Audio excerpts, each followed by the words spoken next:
Alright guys, I am back with my review of this week's TNA Impact Wrestling for July 18th, 2013. And before I talk about the show, I wanted to mention the TNA releases. A lot of people are saying TNA is doomed, and this spells disaster for the company that they've eliminated so many people from their roster.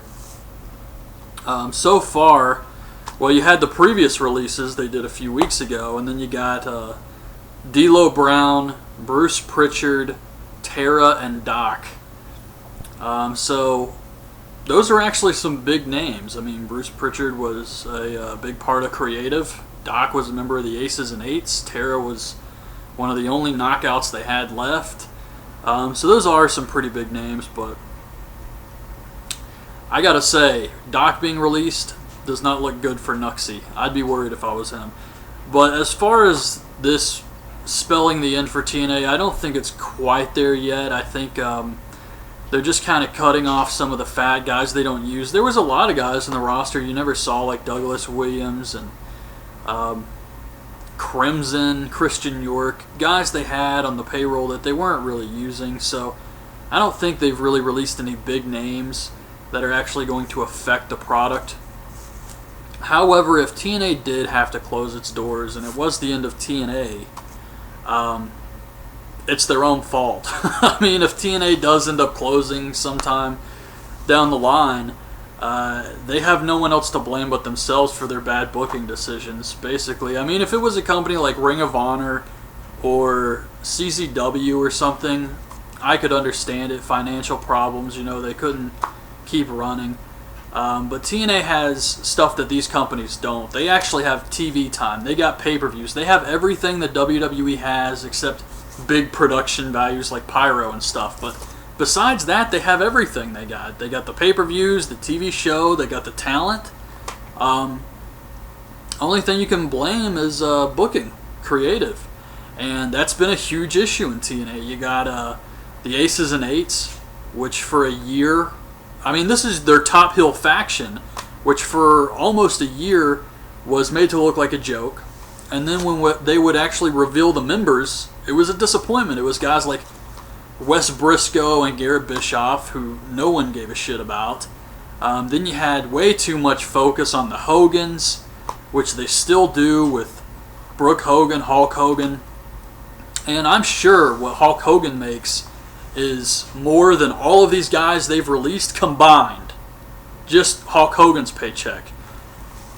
So then you got bad storylines like AJ Styles and Claire Lynch. So really, if TNA did go out of business, I mean, it would suck for the wrestlers, but it's creative's fault in my opinion. So anyways, on to the show this week. The Destination X show starts off showing a video for Sabin. Shows a picture of him as a kid playing Super Nintendo, and he's got a game in the system. I actually paused it to see what game this was. I just like nerdy stuff, and I think it was Street Fighter or NBA Jam. I'm not sure, but yeah, I'm just a big nerd like that.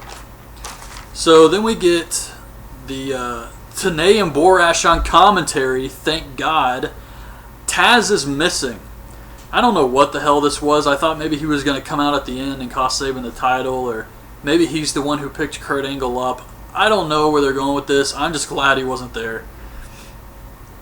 Bully comes out and says all anyone wants to talk about is Sabin. Sabin doesn't have a chance in hell of beating him. It's a perfect night to beat Sabin and destroy the main event Mafia. And then he calls out Brooke. And he says she can move on when he says she can move on. So Hulk comes out and says enough is enough. Bully says there's nothing Hogan can do. The main event Mafia come on the screen and they say Bully's going to lose the title tonight in a fair fight.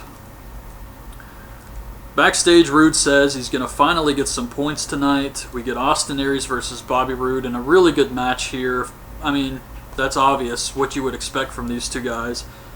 Aries actually has shaved his mustache too, which was a little weird, but Aries hits the 450, but Rude kicks out. Aries dives on him, Rude hits the stairs, and then Aries hits the brainbuster for the win. Rude freaks out, he starts throwing shit around ringside and punching himself in the head. Hernandez is backstage talking to Homicide. Chavo comes up and says he will win the X Division title. Hernandez will win the BFG series, and then they can face each other at Destination X next year. None of these things are going to happen. Anderson tells the Aces that Nuxie's no vote pushed Doc over the edge and he turned in his cut. So that explains that.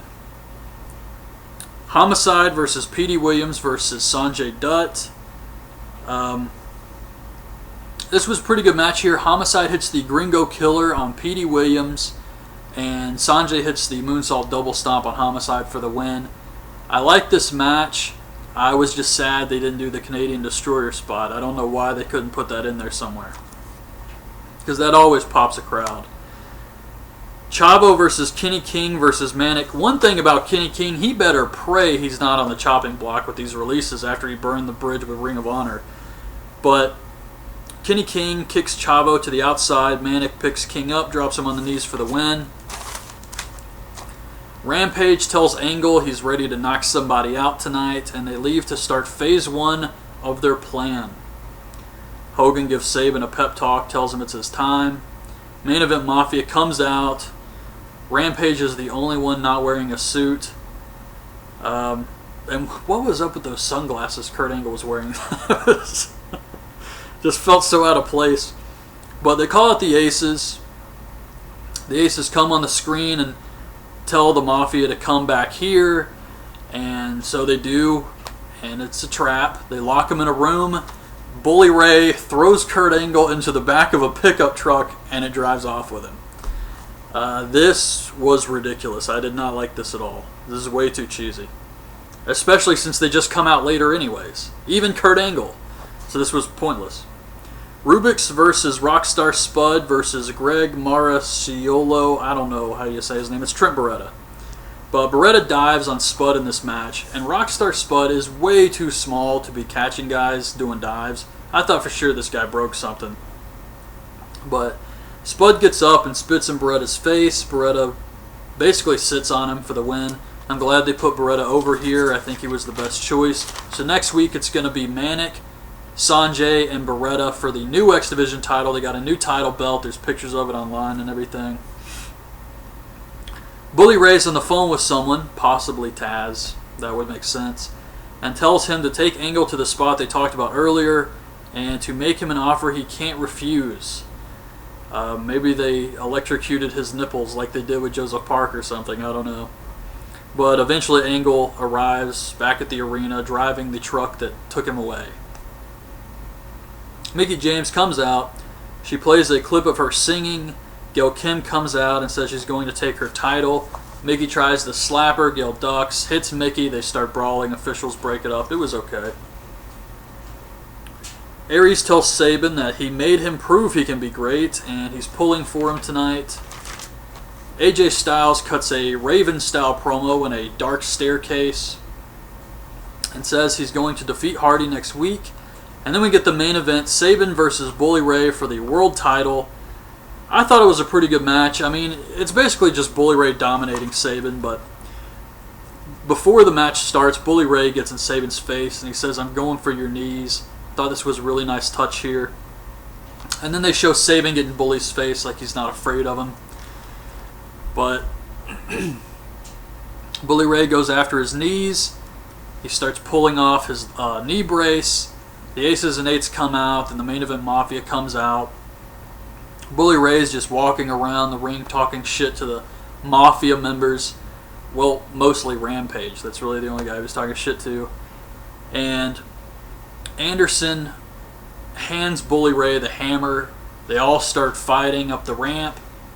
And Bully picks Sabin up for a power bomb. Or the ref takes a bump, so Anderson hands him the hammer. They fight up the ramp. Bully picks him up for a power bomb, and Sabin hits him in the head with the hammer and falls on him, covers him for the win. New world champion here. So that was the end of the show. I'm really interested to see where TNA is going to go from here, because with Sabin as champion, you got the BFG series, which means you're going to have a heel win the BFG series, and I'm thinking AJ Styles will probably be the guy to win this. And then it's going to be AJ versus Sabin at Bound for Glory.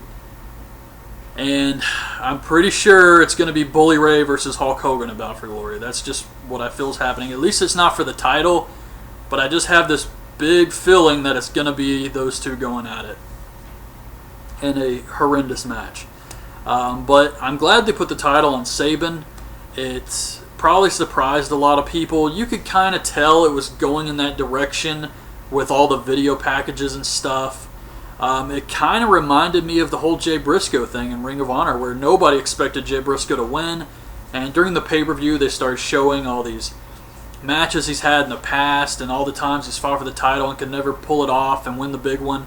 And then when he's fighting, Scum comes out, and then the Ring of Honor locker room comes out and fights off Scum. And the Ring of Honor locker room surrounding the ring and beating on it and cheering for Jay Briscoe. So it really felt like that to me with the Chris Sabin thing. And I mean, I liked it. I enjoyed this episode of TNA. I thought it had a lot of great stuff. I love the X Division. I'm glad they focused on the X Division here with the 3 X Division matches. I liked the main event. I liked Austin Aries versus Bobby Roode. I just didn't care for the main event Mafia stuff and that whole pickup truck thing. I could definitely do without. But good show this week. So that's my review. Hope you guys liked the video. Leave your thoughts on this week's show in the comments, and thanks for watching.